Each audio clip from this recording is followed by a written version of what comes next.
तो चलिए बात कर रहे हैं हम सबसे पहले परफेक्ट कॉन्टिन्यूअस टेंस के बेसिक नेचर के बारे में।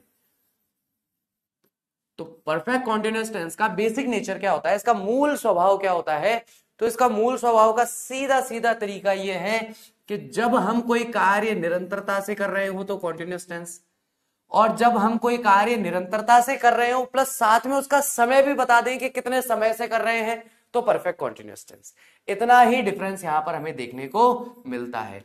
आप इसे कह सकते हैं कि भैया ये कॉन्टिन्यूअस टेंस का एक एडवांस वर्जन है। यानी कि कॉन्टिन्यूअस टेंस में जैसे कि मैं पढ़ा रहा हूं, मैं अंग्रेजी पढ़ा रहा हूं, क्या वाक्य बना? मैं अंग्रेजी या मैं इंग्लिश पढ़ा रहा हूं, ये मेरा वाक्य बना। अब अगर मैं इसी वाक्य में थोड़ा सा परिवर्तन कर दूं, मैं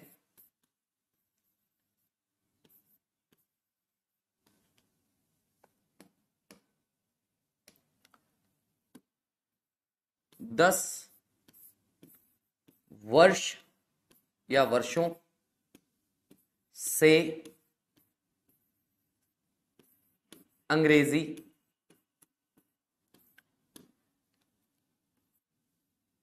पढ़ा रहा हूं। ठीक है, अगर इस तरीके से मैं वाक्य को लिखता हूं कि भाई मैं अंग्रेजी पढ़ा रहा हूं या मैं 10 वर्षों से अंग्रेजी पढ़ा रहा हूं, इन दोनों वाक्यों को देख करके हमें यह समझ में आता है कि यहां पर तो ठीक है पढ़ा रहा हूं, यानी ये कार्य अभी कर रहे हो, यहां पर भी आ गया पढ़ा रहा हूं, तो दोनों के अंदर हमें चिन्ह जो है वो कॉन्टिन्यूअस टेंस के दिखाई देंगे। लेकिन सारा का सारा चेंजेस जो आएगा वो किसकी वजह से आएगा? कि भाई कोई कार्य जो निरंतर हो रहा है वो कार्य कितने समय से निरंतर हो रहा है, यानी कि उसकी निरंतरता का समय जब हम साथ में जोड़ देते हैं तो हमारा सेंटेंस परफेक्ट कॉन्टिन्यूअस टेंस पे चला जाता है। यहां तक की बात समझ में आई क्या? पहले फटाफट से मुझे बताओ, फिर हम आगे बात करेंगे। बताओ भैया। बहुत बढ़िया सागर, वेरी नाइस, बिल्कुल सही कहा आपने। ओके संजीव शर्मा, थोड़ा सा गलत हो गया बेटा, सिंस इसके साथ नहीं लगेगा ना, तो यहां पर मैं सीधा सीधा वाक्य क्या बनाऊंगा? I am teaching English.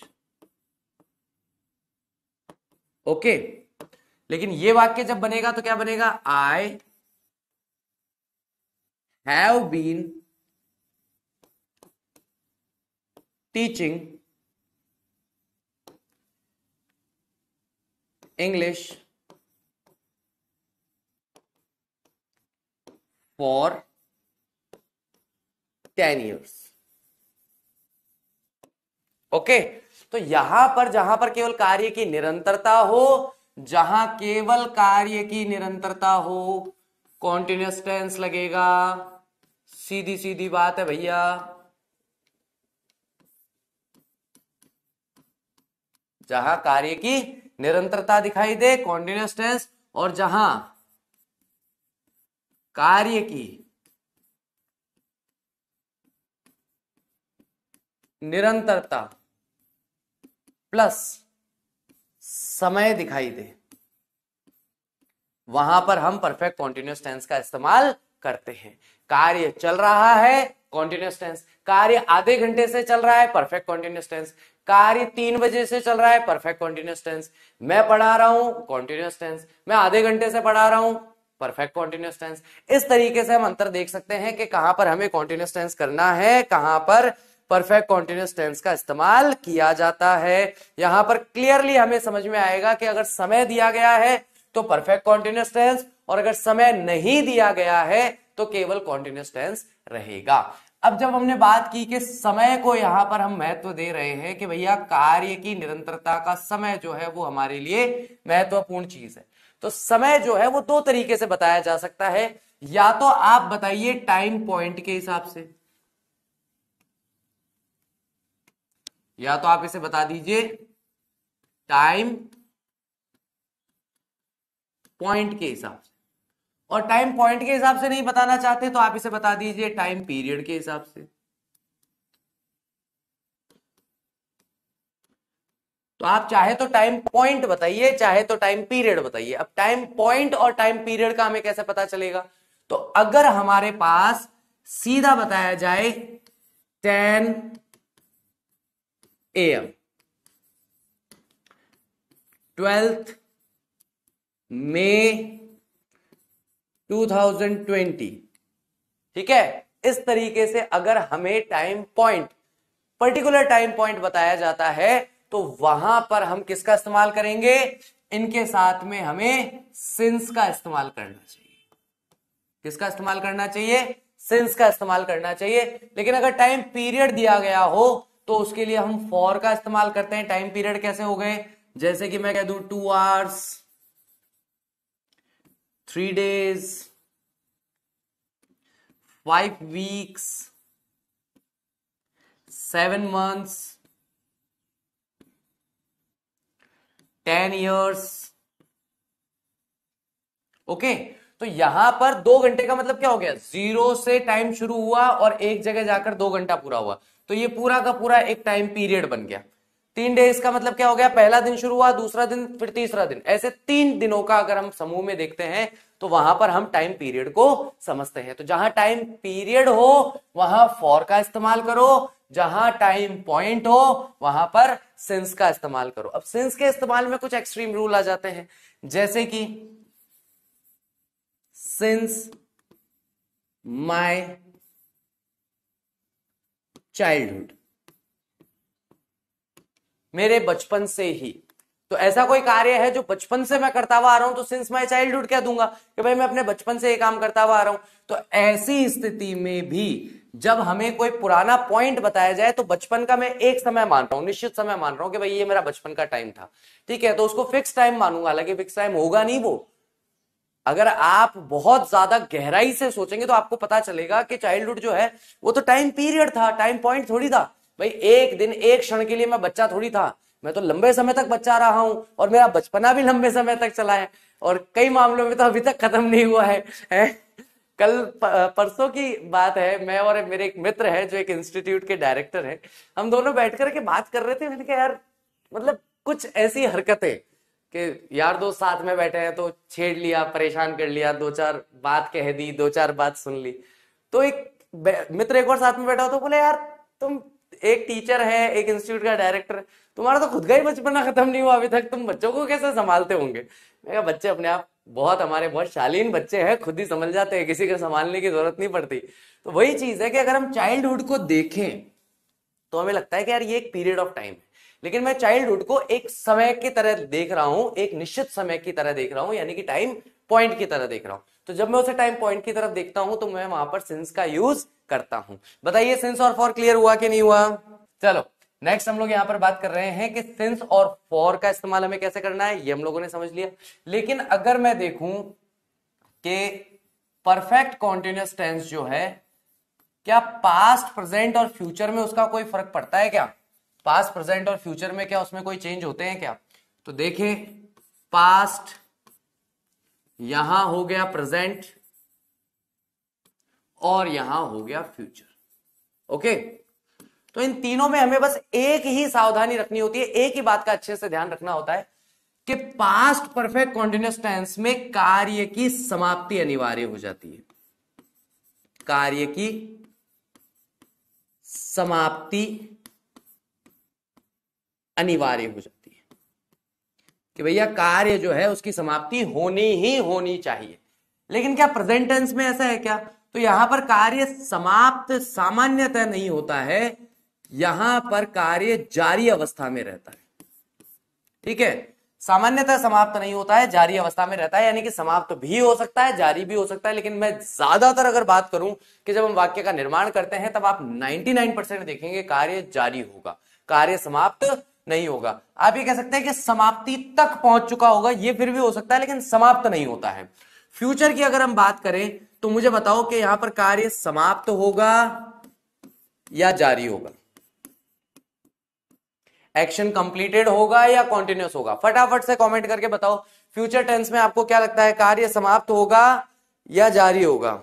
भैया ऐसा कोई कार्य जो अभी तक प्रारंभ भी नहीं हुआ उसके ना तो हम समाप्त होने की जिम्मेदारी ले सकते हैं, ना हम जारी होने की जिम्मेदारी ले सकते हैं। यानी कि कल की अगर मैं बात करूं तो आने वाले कल में 4:45 मैं 1 घंटे से इंग्लिश पढ़ा रहा होऊंगा। क्या कह रहा हूं? आने वाले कल की बात कर रहा हूं कि आने वाला कल जब है 4:45 मैं 1 घंटे से इंग्लिश पढ़ा रहा होऊंगा, या 4:30 मैं 1:15 से इंग्लिश पढ़ा रहा होऊंगा। अब ये वाक्य मैंने किस में बनाया? तो ये वाक्य मैंने बनाया फ्यूचर परफेक्ट कॉन्टिन्यूअस टेंस के अंदर बनाया। अब मुझे बताओ कल का दिन आ गया क्या? मैंने पढ़ाना शुरू कर दिया क्या? क्या सच में 4:45 क्लास शुरू हो गई थी क्या? या क्लास 5-7 मिनट ऊपर नीचे थी? क्या सच में 4:45 मैं 1 घंटे से, हो सकता है क्लास ही 5:15 शुरू हो सकता है क्लास ही 5 बजे शुरू हो सकता है शेड्यूल चेंज हो जाए, और हो सकता है मैं कल मस्ती मार लूं, छुट्टी मार लूं, गोत मार लूं और आऊं नहीं क्लास लेने। तो कुछ भी हो सकता है भैया, बहुत सारी सिचुएशंस यहाँ पर बनती है। तो इसलिए हम कार्य के ना तो समाप्त होने की जिम्मेदारी ले सकते हैं, ना ही जारी होने की जिम्मेदारी ले सकते हैं, क्योंकि यहां पर जो भी वाक्य हम सोच रहे हैं कि ऐसा कार्य चल रहा होगा, वो हमारी कल्पना मात्र होती है। और वो कल्पना किस पर आधारित होती है? तो वो रूटीन पर आधारित होती है। रूटीन पर आधारित एक कल्पना होती है, कल्पनात्मक वाक्य होता है कि भैया जैसे डेली 4:45 से 4:45 हमारी क्लास होती है, तो मतलब कल भी 4:45 से 4:45 होगी, तो 4:30 हम 1 घंटे से पढ़ रहे होंगे। तो हमारा डेली रूटीन हमने देखा, उसके अकॉर्डिंग हमने फ्यूचर टेंस में जाकर कल्पना कर ली कि भाई कल ये कार्य जारी अवस्था में इस समय पर होगा और इतनी देर से जारी होगा, इतनी देर से कार्य चल रहा होगा। ठीक है, तो यहां पर पास्ट में कार्य की समाप्ति होनी चाहिए। क्यों होनी चाहिए? तो भैया मैं मेरे मित्र के फोन का इंतजार कर रहा था 10 दिन से। कल मैं, मतलब बीते हुए कल की बात कर रहा हूं, बीते हुए कल में मैं 10 दिन से अपने मित्र के फोन का इंतजार कर रहा था। अब मुझे एक बात बताओ, अगर मैं बोल रहा हूं कि मैं 10 दिन से इंतजार कर रहा था, तो इसका मतलब 2 में से एक काम हुआ है। या तो कल उसका फोन आ गया तो मेरा इंतजार खत्म हो गया, नहीं तो मैंने इंतजार करना छोड़ दिया। 2 में से एक ही काम होगा ना भाई, या तो उसका फोन आ गया तब कार्य की समाप्ति हो गई, या मैंने इंतजार करना छोड़ दिया तब कार्य की समाप्ति हो गई। अब मान लीजिए कि ना तो उसका फोन आया और ना मैंने इंतजार करना छोड़ा। अब ऐसी कंडीशन में तो वो कार्य चलते हुए आज के दिन पे आ जाएगा कि भैया आज यानी कि अभी 11 दिन से मैं अपने दोस्त के फोन का इंतजार कर रहा हूं। तो अब ऐसी कंडीशन में जब कार्य भूतकाल में समाप्त नहीं होता है, मान लीजिए यहाँ पे कार्य भूतकाल में समाप्त नहीं हुआ, कॉन्टिन्यूटी में था, तो लगातार चलते चलते वर्तमान में आ जाएगा, और वर्तमान में आने की वजह से वो फिर प्रेजेंट परफेक्ट कॉन्टिन्यूअस टेंस बनाएगा, पास्ट परफेक्ट कॉन्टिन्यूअस टेंस नहीं बनाएगा। बात समझ में आ रही है? एक बार फिर से ध्यान से तीनों टेंस बता रहा हूं, ध्यान से सुन लो। पहले पास्ट बता रहा हूं, अगर कोई कार्य भूतकाल में जारी था और समाप्त नहीं हुआ, तो जारी होते होते वर्तमान में आ जाएगा और फिर प्रेजेंट परफेक्ट कॉन्टिन्यूअस टेंस बनाएगा। लेकिन अगर भूतकाल में समाप्त हो गया तो पास्ट परफेक्ट कॉन्टिन्यूअस टेंस बना लेगा।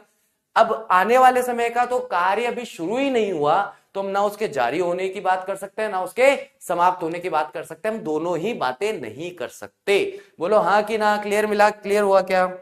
अगर भूतकाल में कोई कार्य समाप्त नहीं हुआ तो चलते हुए वर्तमान तक आ जाएगा, वह वाक्य प्रेजेंट परफेक्ट कॉन्टिन्यूअस टेंस में बनेगा। इसलिए अगर आप पास्ट परफेक्ट कॉन्टिन्यूअस टेंस में वाक्य बनाना चाहते हैं तो कार्य की समाप्ति होना अनिवार्य है। वर्तमान काल में कार्य जारी भी हो सकता है, समाप्त भी हो सकता है। 99% समाप्त नहीं होता है, जारी अवस्था में ही वाक्य बनता है। और फ्यूचर में जहां पर वाक्य अभी तक बना ही नहीं, कार्य अभी तक शुरू ही नहीं हुआ, तो हम उसके समाप्त होने की या जारी होने की गारंटी नहीं ले सकते। हम कह ही नहीं सकते कि भैया कार्य समाप्त हो गया कि जारी है या क्या है। ठीक है, क्योंकि कल जब कार्य होगा तब देखेंगे कि जारी है कि समाप्त है, और कल जिस समय वाक्य बनाएंगे तो अपने आप वो वाक्य प्रेजेंट में आ जाएगा, क्योंकि हम कल ही वाक्य बनाएंगे। तो इसलिए यहां पर हम इस चीज को देख सकते हैं। नेक्स्ट हम लोग एक और यहां पर डिफरेंस पता करेंगे, खास करके वो डिफरेंस जो है वो किसके बारे में है? तो खास करके वो डिफरेंस होने वाला है प्रेजेंट के बारे में। प्रेजेंट परफेक्ट कॉन्टिन्यूअस टेंस और इसका हम लोग इसकी तुलना करने वाले हैं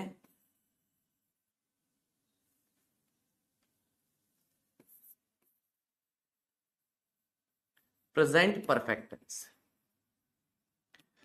क्योंकि 99% आप लोगों में से जो बच्चे हैं वो इस टेंस को सिंस या फॉर से ही आप लोग इसे सॉल्व करते हैं। कि अगर कोई ऐसा क्वेश्चन आया जिसमें सिंस लगा हुआ है या फॉर लगा हुआ है, उसमें आप आंख बंद करके परफेक्ट कॉन्टिन्यूअस टेंस करना पसंद करते हैं। और क्या ये तरीका सही है? क्या ये तरीका होना चाहिए? क्या इस तरीके में कोई गड़बड़ है? क्या कभी एग्जामिनर हमें फंसा सकता है? अगर हम इसके बारे में बात करें तो हमें 2 वाक्य चाहिए होंगे। उन दोनों वाक्यों में आप बताएंगे कि सही आंसर क्या है। फटाफट से देखते हैं, उसके बाद आगे बढ़ेंगे। तो आई डैश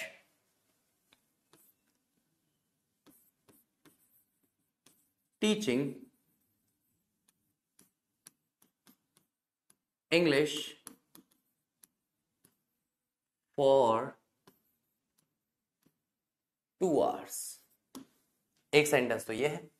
दूसरा सेंटेंस है आई डैश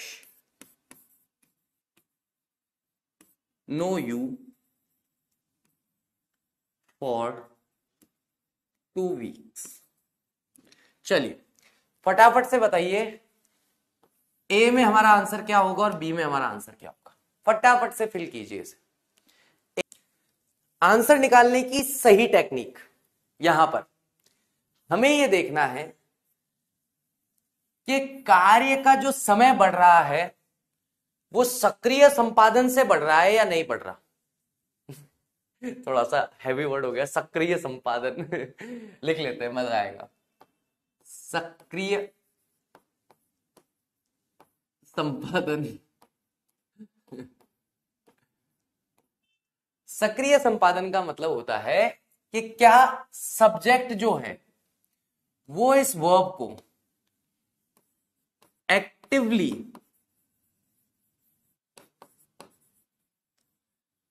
परफॉर्म कर रहा है या नहीं कर रहा है, और क्या एक्टिवली परफॉर्म करने से टाइम बढ़ रहा है या नहीं बढ़ रहा है। सब्जेक्ट जो है वो एक्शन को एक्टिवली परफॉर्म कर रहा है, और क्योंकि वो एक्टिवली परफॉर्म कर रहा है तो जब तक वो परफॉर्म करता जा रहा है तब तक टाइम बढ़ता जा रहा है। अगर ये सिचुएशन देखने को मिल रही है, इसका मतलब ये है कि यहां पर हमारा आंसर हो जाएगा हैव बीन टीचिंग। क्या आंसर हो जाएगा हमारा? यहां हैव बीन टीचिंग हो जाएगा। अच्छा, दूसरी जगह देखते हैं। सब्जेक्ट ने एक्शन को once performed in past. Subject जो है उसने एक्शन को भूतकाल में एक बार किया, और अब ये जो टाइम है ये इंक्रीज होता जाएगा। और कब तक इंक्रीज होता जाएगा? तो ये टाइम जो है ये टाइम जो है ये लाइफ टाइम इंक्रीज होता जाएगा। आजीवन ये समय बढ़ता ही रहेगा। तो सीधी सी बात है यहां पर कि सक्रियता से अगर संपादन हुआ, यानी कि मैं अगर ये कहूं कि मैं आधे घंटे से पढ़ा रहा हूं, तो मैं आधे घंटे से लगातार एक्टिवली परफॉर्म कर रहा हूं टीचिंग का एक्शन, तो मैं कह पा रहा हूं आधे घंटे से पढ़ा रहा हूं। 15 मिनट और पढ़ाऊंगा तो 15 मिनट बाद कह दूंगा मैं पौन घंटे से पढ़ा रहा हूं। फिर मैं 1 घंटा और पढ़ाऊंगा तो मैं कह दूंगा भैया 1.25 घंटे से पढ़ा रहा हूं। तो जब तक मैं एक्शन को परफॉर्म करता जाऊंगा तब तक उसका टाइम बढ़ता जाएगा। अगर ये सिचुएशन देखने को मिल रही है तो आप समझ लो आपका वाक्य जो है वो परफेक्ट कॉन्टिन्यूअस टेंस में जाना चाहिए। लेकिन मैं, जैसे दीपू की बात कर लो आप, या सृष्टि की बात कर लो आप, या नुपुर, अब जैसे नुपुर को तो मैं इस साल ही जानता हूं, तो नुपुर को मैं 15 दिन से जानता हूं।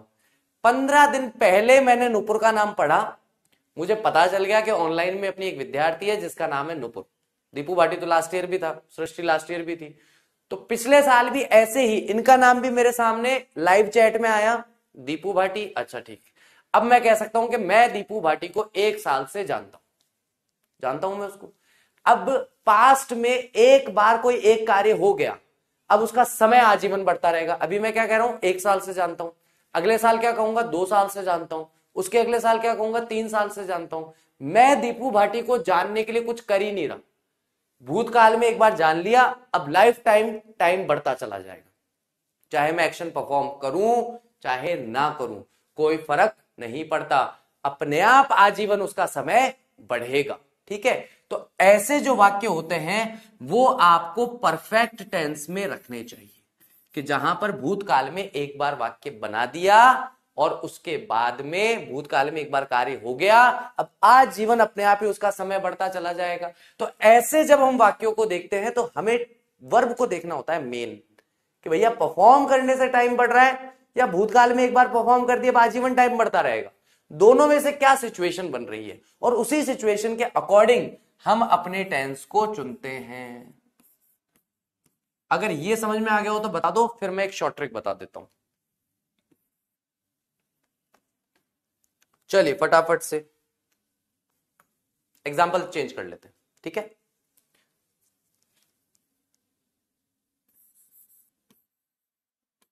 She has been working for 3 hours। Okay, कोई भी लड़की जो है वह कार्य कर रही है, क्या कर रही है, कोई लड़की कार्य कर रही है, और कितनी देर से कर रही है, 3 घंटे से कर रही है। अब ये 3 घंटे मैंने किस हिसाब से काउंट किए, तो भैया मान लो उसने सुबह 7 बजे काम करना शुरू किया और मैं ये वाक्य बना रहा हूं 10 बजे, तो मैं क्या कहूंगा, यार 7 बजे से लगातार कार्य कर रही है, यानी कि 7 बजे से 10 बजे तक लगातार क्या कर रही है, जो भी एक्शन यानी जो भी कार्य वो कर रही है वो उस एक्शन को परफॉर्म कर रही है, और जैसे जैसे वो एक्शन को परफॉर्म कर रही है वैसे वैसे टाइम आगे बढ़ रहा है, टाइम बढ़ता जा रहा है, वो एक्शन परफॉर्म किए जा रही है, टाइम बढ़े जा रहा है, तो इसका मतलब वाक्य चला गया परफेक्ट कॉन्टिन्यूअस टेंस में। ठीक है, she has known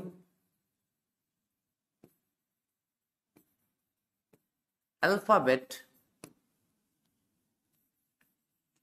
for 20 years। अब अगर मैंने उससे पूछा कि भैया तुम्हें एबीसीडी कितने टाइम से आती है, कितने समय से तुम्हें एबीसीडी आती है बताओ मुझे, तो उसने कहा मुझे 20 साल से एबीसीडी आती है। यानी 20 साल पहले उसने एक बार एबीसीडी सीख ली, एक बार सीख ली, आ गई एबीसीडी, पास्ट में एक बार जो है एक्शन परफॉर्म हुआ, एक्शन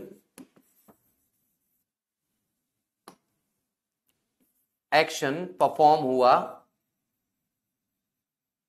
कब हुआ, पास्ट में हुआ,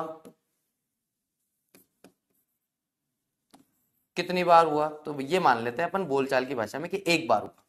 ओके, अब पास्ट में एक्शन एक बार हो गया, अब टाइम जो है वो इंक्रीज होगा,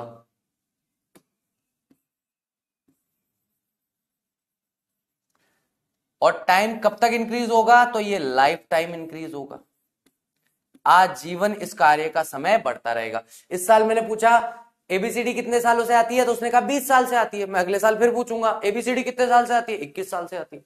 अब उससे पूछो कि एक साल में तूने एबीसीडी जानने के लिए क्या किया, क्या तूने एक्चुअल में कोई एक्शन परफॉर्म किया क्या, तो कहे कि मैंने कुछ नहीं किया, एक बार बचपन में सीख ली, अब आजीवन जन्म भर इसका टाइम अपने आप आगे से आगे बढ़ता रहेगा, इसके टाइम में कहीं कोई समस्या, कहीं कोई परेशानी नहीं आएगी। बोलो हाँ कि ना, क्लियरिटी है क्या? 11 साल से, 15 साल से, ओके। देखो, कभी भी किसी वाक्य के अंत में आपको सिंस या फॉर दिखाई दे और उससे पहले आपसे जो वर्ब पूछी जा रही है, ध्यान रखना, बहुत इंपॉर्टेंट बात बता रहा हूं, आपके वाक्य में लास्ट में आ गया क्वेश्चन में सिंस या फॉर, और उससे पहले वर्ब आपसे पूछी जा रही है कि भैया वर्ब को फिल करो, और वो वर्ब एक स्टेटिव वर्ब है। अब स्टेटिव वर्ब क्या होती है? स्टेटिव वर्ब वो होती है जिन्हें हम आईएनजी में नहीं लिख सकते हैं, ऐसी वर्ब्स जिन्हें आईएनजी में यूज नहीं किया जाता है वो स्टेटिव वर्ब कहलाती हैं। तो वापस से कंडीशन सुन लो, वाक्य के अंत में सिंस या फॉर मिल रहा है, उससे पहले एक वर्ब है, वो वर्ब स्टेटिव वर्ब है, डायनेमिक वर्ब नहीं है यानी उसे आईएनजी में लिख ही नहीं सकते। तो अगर नहीं लिख सकते तो इसका मतलब वो वाक्य जो है वो परफेक्ट कॉन्टिन्यूअस टेंस में कभी नहीं जा सकता, क्योंकि परफेक्ट कॉन्टिन्यूअस टेंस में तो हमें वर्ब की फर्स्ट फॉर्म प्लस आईएनजी लगाना पड़ेगा। तो हम यहां पर इसे परफेक्ट कॉन्टिन्यूअस टेंस में ना रख करके केवल परफेक्ट टेंस में रखते हैं। ये सीधी सी शॉर्ट ट्रिक है, एक प्यारी सी छोटी सी। वर्ब देखी, डायनेमिक है कि स्टेटिव है? डायनेमिक है, आंखें बंद करो, कोई टेंशन नहीं, सीधा परफेक्ट कॉन्टिन्यूअस टेंस में सेंटेंस बनाओ, किस्सा खत्म। अगर वो वर्ब स्टेटिव है, परफेक्ट टेंस में रखो, सेंटेंस बनाओ, किस्सा खत्म। तो सीधा वर्ब देखा और काम खत्म किया। अब जैसे कि यहां पर देखें कि नोन जो है ये एक स्टेटिव वर्ब है, और टीचिंग जो है, अरे यार टीचिंग मैंने टीच की जगह पूरा टीचिंग ही लिख दिया था क्या? ये एक डायनेमिक वर्ब है। क्योंकि ये डायनेमिक वर्ब थी तो मैंने आईएनजी लगाया, टीचिंग बना लिया। क्योंकि ये स्टेटिव वर्ब थी, आईएनजी लग नहीं सकता था, तो मैंने परफेक्ट में बना लिया। काम ही खत्म, टेंशन खत्म है एक बार में। ठीक है, ये शॉर्ट ट्रिक है इसको पकड़ने की। चलिए चलिए चलिए चलिए, तो स्टेटिव वर्ब वो होती हैं जिन्हें हम आईएनजी में नहीं लिख सकते। इसको और बेहतर तरीके से समझने के लिए आप कॉन्टिन्यूअस टेंस का वीडियो देख सकते हैं। उसके अंदर मैंने 5 कैटेगरीज बताई हैं जिसमें सारी स्टेटिव वर्ब्स को मैंने एक्सप्लेन किया है। शॉर्ट एंड स्वीट में भी बता देता हूं। ऐसी वर्ब जो इंद्रियों के कार्य बताती हो, ऐसी वर्ब्स जो आपकी इमोशंस बताती हो, ऐसी वर्ब्स जो आपके दिमाग के अंदर होने वाले कार्य बताती हो, आपके आइडियाज, आपके थॉट्स, आपके थिंकिंग्स बताती हो, ऐसी वर्ब जो पोजेशन बताती हो, किसी चीज पर स्वामित्व, मालिकाना हक या अधिकार बताती हो, ऐसी वर्ब जो ये बताती हो कि कोई कैसा दिख रहा है, जिसमें आ जाती है सीम, आ जाती है रिजेंबल, आ जाती है लुक, आ जाती है। ये सारी की सारी वर्ब जो है ये स्टेटिव वर्ब्स कहलाती हैं। बेसिकली मेजरली ये 5 कैटेगरीज हैं जिसमें आप स्टेटिव वर्ब्स को पढ़ते हैं। इनके अलावा जो वर्ब्स हैं वो सारी की सारी डायनेमिक कहलाती है। ओके बच्चा, बाकी आप देख सकते हैं इसको। ठीक है, है जहां पर कार्य की निरंतरता प्लस समय देखने को मिले, जहां कार्य की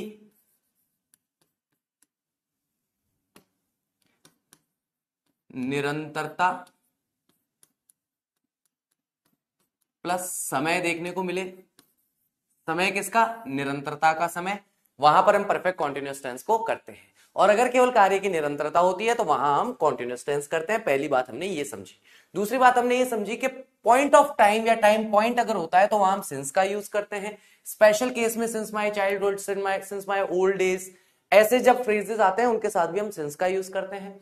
टाइम पीरियड होता है अगर कहीं पर आपको कालांश दिखाई दे, टाइम पीरियड को हिंदी में क्या कह सकते हैं? कालांश दिखाई दे, तो वहां आपको फॉर का यूज करना चाहिए टाइम पीरियड के साथ में।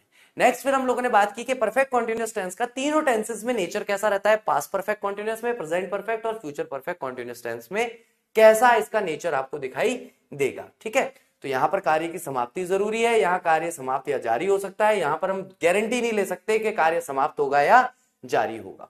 नेक्स्ट फिर हम लोगों ने एक अलग सा ही कॉन्सेप्ट पढ़ा कि कहां पर हम लोग परफेक्ट कॉन्टिन्यूअस टेंस का इस्तेमाल करते हैं और कहां पर हम लोग परफेक्ट टेंस का इस्तेमाल करते हैं। उसके लिए हम लोगों ने पहले उसका पूरा समझा कि एक्शन जो है परफॉर्म हो रहा है या पास्ट में एक बार परफॉर्म हो गया, अब जिंदगी भर टाइम बढ़ेगा। ये 2 चीजें देखी। उसके बाद में हम लोगों ने एक इसकी शॉर्ट ट्रिक निकाल ली कि अगर वर्ब हमारी डायनेमिक है तो हम लोग कहां ले जाते हैं उसे? परफेक्ट कॉन्टिन्यूअस टेंस में। वर्ब अगर हमारी स्टेटिव है तो हम उसे परफेक्ट टेंस में रखते हैं, परफेक्ट कॉन्टिन्यूअस टेंस में नहीं लेकर के जाते हैं। ठीक है गाइस, तो ये हमारा टॉपिक है जिसे हम लोगों ने पूरा अच्छी तरीके से पास्ट, प्रेजेंट और फ्यूचर तीनों में हम लोगों ने इसे देखा है। ठीक है, ठीक है। चलिए नेक्स्ट हम यहां पर बात कर रहे हैं। सबसे पहले हम डिस्कशन करेंगे अपना पास्ट परफेक्ट कॉन्टिन्यूअस टेंस को,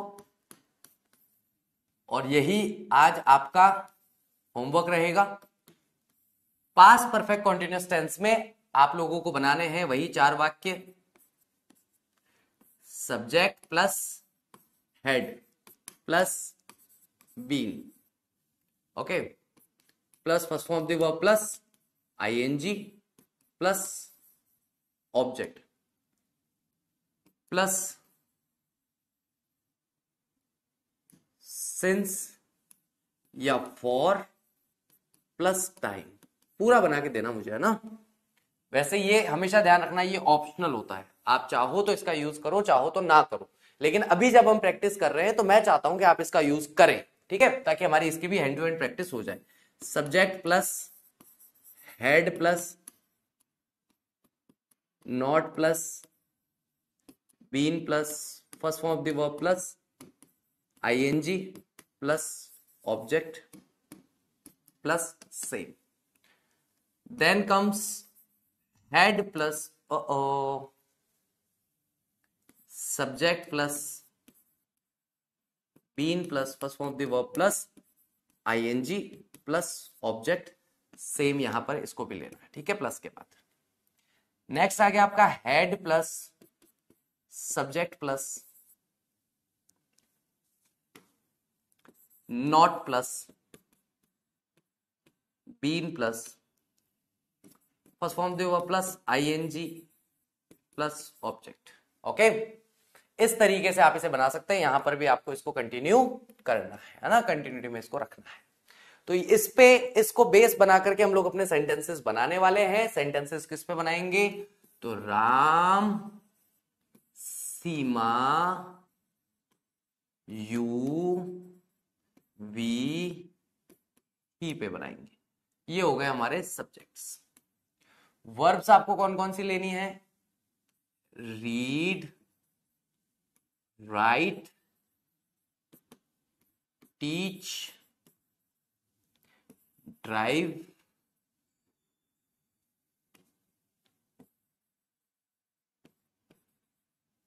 और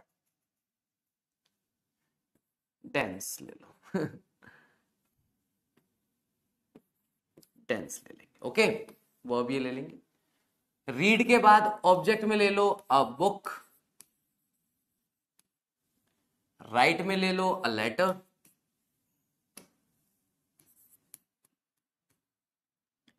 टीच में ले लो इंग्लिश,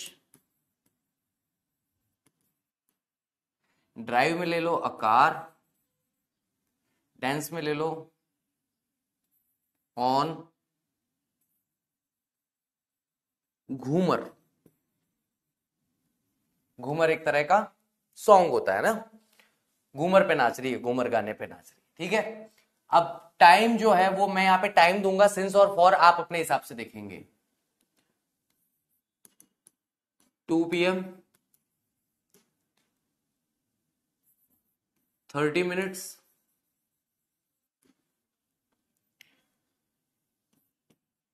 10 years,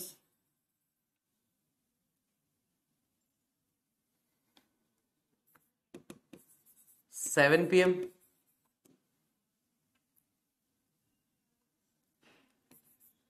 2 hours। इनका मिलाकर के आपको कमेंट बॉक्स में, देखो लाइव चैट में कोई बनाना शुरू मत करना सेंटेंसेस, हम सभी को ये सारे के सारे सेंटेंसेस कमेंट बॉक्स के अंदर बनाने हैं, ठीक है। होमवर्क है, कमेंट बॉक्स में बना करके करना है इस होमवर्क को कंप्लीट। और इसके आगे के जो हमारे 2 टेंसेस बचे हैं उनके बारे में हम कल चर्चा करेंगे। तो गाइज फिर से उम्मीद करता हूं आप लोगों को आज का लेक्चर अच्छी तरीके से समझ में आया होगा, आपने एंजॉय किया होगा। Thank you very much. I will see you soon in my next lecture. Till that take care of yourself, bye bye.